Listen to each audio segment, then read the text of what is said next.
Ventana de Overton. ¿Qué es la ventana de Overton? Vamos a ver, vamos a ver. Aquí yo les traigo, vamos a leer rápidamente, ¿ok? No lo vamos a leer todo. De luego ustedes, si quieren, lo pueden leer por su cuenta, ¿ok? Porque si no nos vamos a tardar demasiado, más que nada, solamente ese es el problema. A ver, vamos aquí, aquí estamos. ¿Qué es esto? Rechazar, aceptar y cerrar. Bueno, entonces, en fin, decíamos. Aquí estamos en el sitio web de La Mente es Maravillosa, ¿ok? Este es un sitio web bastante conocido. Aquí hay psicólogos que hablan y que van un poco diciendo, digamos, sus cosas, ¿no? O sea, van explicando las cosas cómo funcionan. Vamos a quitar de aquí esta publicidad. Entonces, ventana de Overton, ¿en qué consiste? Bueno, dice, los cambios sociales, políticos y culturales son dinámicos. Lo que antes era inaceptable, hoy lo es. La ventana de Overton permite entender cómo se da este tránsito. Bien, entonces, la ventana de Overton es una teoría política que explica cómo las opiniones públicas sobre ciertos temas pueden cambiar con el tiempo. Algunas ideas que antes nos parecían imposibles, descabelladas o inmorales, pasan a ser aceptadas socialmente. ¿Cómo funciona? Bueno, y aquí se empieza a explicar. Vamos a ponerlo más grande. Bien. A ver, dice, este fenómeno fue estudiado y desarrollado por el politólogo estadounidense Joseph Overton. Notó que para cada momento sociohistórico hay un conjunto limitado de políticas que son aceptables por la opinión pública. Si un político recomienda medidas fuera de ese rango, corre el riesgo de perder el apoyo popular. Y dice.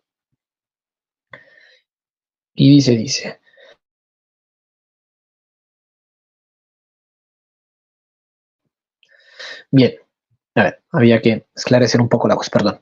Decía, y dice.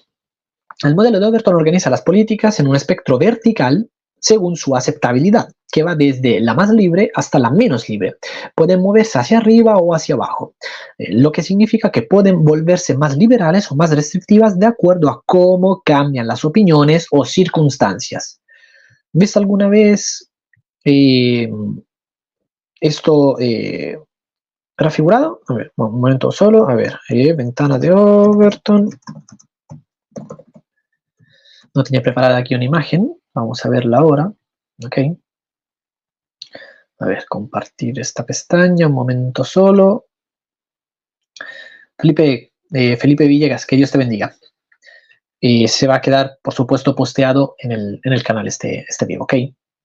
Entonces, vamos a ver aquí. Primera imagen que sale, ¿ok? Dice, esta es la ventana de Overton, ¿ok? Entonces, las cosas, ¿no? Las opiniones van de lo impensable a lo radical, luego a lo aceptable, luego a lo sensato, luego a lo popular y luego a lo político. Y puede ir entonces, o sea, eso de lo más restringido a lo más, luego puede seguir subiendo en todo caso, ¿no? Y llegar hasta lo más liberal. Entonces, de nuevo, popular, sensato, aceptable, radical, impensable. Ok, a ver, ¿cuál es la ventana de Overton? En particular, se considera, a ver, ventana de Overton, estos tres de aquí del centro, ok, donde aquí pone popular, político, popular. Pues la ventana de Overton sería precisamente esta parte de aquí. Entonces, algo que primero es impensable, luego pasa a ser radical, luego pasa a ser aceptable, luego pasa a ser sensato, luego finalmente popular. Cuando llegamos a lo popular, ya estamos dentro de la ventana de Overton, ok, y luego finalmente digamos, el culmine, su clímax está cuando termina llegando a la política también. ¿Por qué? Porque luego desde la política, ¿no? Precisamente se hacen leyes y se va distribuyendo, se va haciendo vinculante una determinada idea, opinión, para todas las personas. ¿Ok? Bueno, volvamos entonces aquí al sitio de La Mente es Maravillosa. A ver, dice, utilizo la metáfora de la ventana para transmitir la idea de un espacio estrecho y bien delimitado a través del cual podemos mirar unas cosas y no otras. Pero no son las ideas individuales de los políticos las que determinan qué políticas caen dentro de esta ventana y cuáles quedan fuera de ella, sino las opiniones, valores y creencias predominantes en la sociedad. Claro, aquí habría que añadir una cosa, ¿no? La sociedad se rige por la cultura. La cultura, claro que va condicionando la sociedad. Pero también la cultura se hace. La cultura también se crea, ¿ok? Entonces, hay algunos que se dedican a, digamos, dirigir, crear, producir la cultura para que luego la cultura finalmente afecte a la mayoría. Entonces hay una minoría que se encarga de lo primero, que luego finalmente termina como consecuencia, como efecto último, afectando a la mayoría. ¿Ok? Entonces esto es algo importante a tener en cuenta. Sin embargo, es importante destacar que los gobiernos pueden cambiar la percepción sobre las ideas aceptables o inaceptables mediante la persuasión pública, la legislación propuesta o la implementación de políticas específicas. Y esto es así, exactamente. Entonces, las 5 etapas de la ventana de Overton. Actualmente, el acto de consumir carne humana es condenado. Bueno, aquí se va a poner un ejemplo, ¿no? Que eh, del canibalismo, perdón que no me sale la palabra, y visto como inmoral, repulsivo y perturbador en la mayoría de las sociedades. Aunque nos resulte inimaginable, en teoría el canibalismo podría eventualmente moverse dentro de la ventana de Overton y convertirse en una idea aceptable en el discurso político y social. Entonces, ahora, aquí van a tomar este ejemplo, ¿no? Esto como modo de ejemplo para mostrar cómo funcionaría en este caso la ventana de Overton, ¿ok? Entonces dice, etapa 1, de lo impensable a lo radical. Bueno, el canibalismo se encuentra por debajo del nivel más inferior de aceptación de la ventana de Overton. En este punto, esta práctica es vista como aberrante y contraria a toda norma moral. De hecho, se asocia a comportamientos sociopáticos, sociópatas, que efectivamente es así. Pese a ello, algunas voces comienzan a discutir la posibilidad de canibalismo. Y todo esto es hipotéticamente, ¿ok? Aunque aún es percibido mayoritariamente como algo abominable. Se podría empezar a debatir sobre él en contextos científicos donde se considera que no hay temas tabú, permitiendo un enfoque objetivo y analítico. Digan ustedes si esto no les suena, si les suena conocido o no. Bueno, etapa 2, de lo radical a lo aceptable. La discusión sobre el tema comienza a ganar cierta relevancia y visibilidad. La idea ya no se descarta por completo de antemano y empieza a generar interés entre algunos grupos o comunidades no necesariamente científicas. Para despojar al canibalismo de su estigma negativo, podría ser renombrado por un eufemismo como antropofagia o antropofilia. En este contexto, aquellos que se nieguen a explorar el tema podrían ser vistos como cerrados de mente o fanáticos que se oponen al avance científico. Etapa 3. De lo aceptable a lo sensato. El propósito de esta fase es que la idea se vea como lógica o justificada.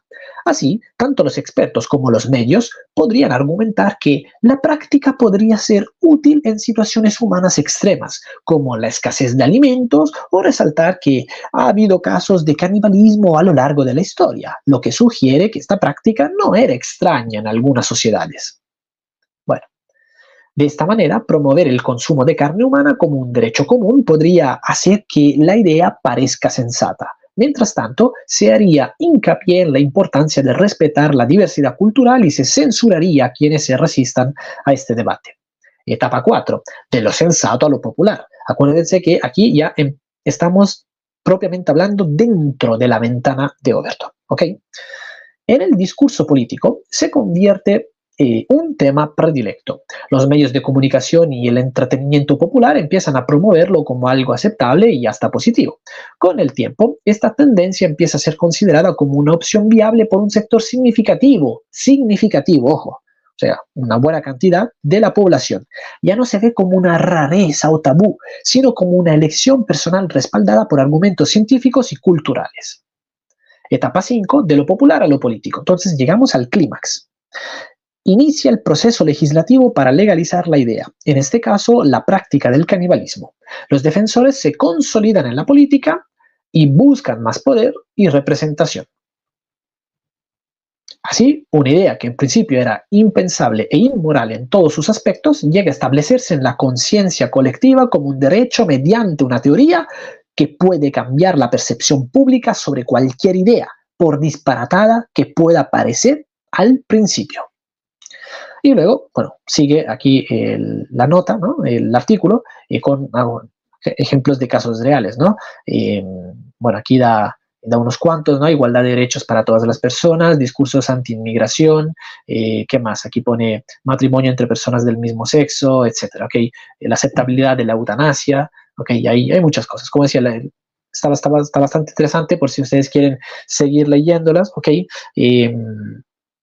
Entonces, lo tienen aquí, como decía, ponen ahí en el buscador La mente es maravillosa, la ventana de Overton, y ahí les va a salir, ¿ok? Entonces, a ver, ¿en qué punto estamos de la ventana de Overton con respecto a la legalización de la pederastia? A ver, vamos a verlo de nuevo, ¿no? Ya vimos cómo funciona. Estamos explicando en qué consiste la ventana de Overton para todos aquellos que se han unido recientemente al vivo, ¿ok? Hay 5 etapas, ¿ok? Ya vimos, etapa 1, de lo impensable a lo radical. A ver, para algunos loquitos como nosotros los cristianos en la actualidad, y bueno, para otros que también todavía se rigen, aunque a lo mejor no son cristianos propiamente hablando, ¿no? Pero se rigen por principios cristianos, es impensable, efectivamente, digamos, el poder legalizar algo tan aberrante como es la pederastia. Bueno, pero hay quien ha ido de lo impensable a lo radical.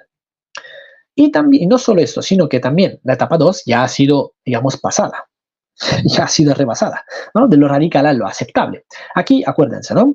Aquí es importante recordar que la discusión comienza, a ver, en lo que es la primera etapa, recordemos que ahí es donde se habla, se empieza a hablar en lo que es, en lo que son los círculos de los científicos, ¿no? Entre gente de ciencia que supuestamente procede con una mente abierta y objetiva y no con tabús y otras cosas que supuestamente donde la ética entra en juego, ¿no? Y precisamente trata de guiar a las personas. Es como que si los científicos no hicieran esto. Bueno, en fin, más allá de esta estupidez, ¿no? Y no estupidez que diga la mente es maravillosa, ¿ok? Sino de esta teoría política como tal. Bueno, en fin. Entre la comunidad científica, el tema de la pederastia se ha hablado y ya bastante. ¿Ok? Y muchos, hay varios científicos, y hablamos de docentes universitarios, que han dicho claramente que esto no está mal.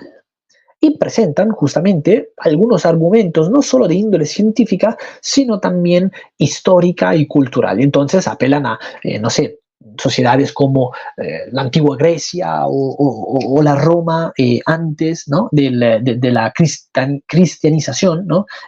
Por lo tanto, pre-evangelización, donde, bueno, ocurrían algunas cosas así, aunque no con infantes, ¿no? Como tal, pero bueno, de todos modos, con lo que para nosotros hoy en día se considerarían como menores de edad, ¿ok? Entonces esto en la comunidad científica ya ha ocurrido.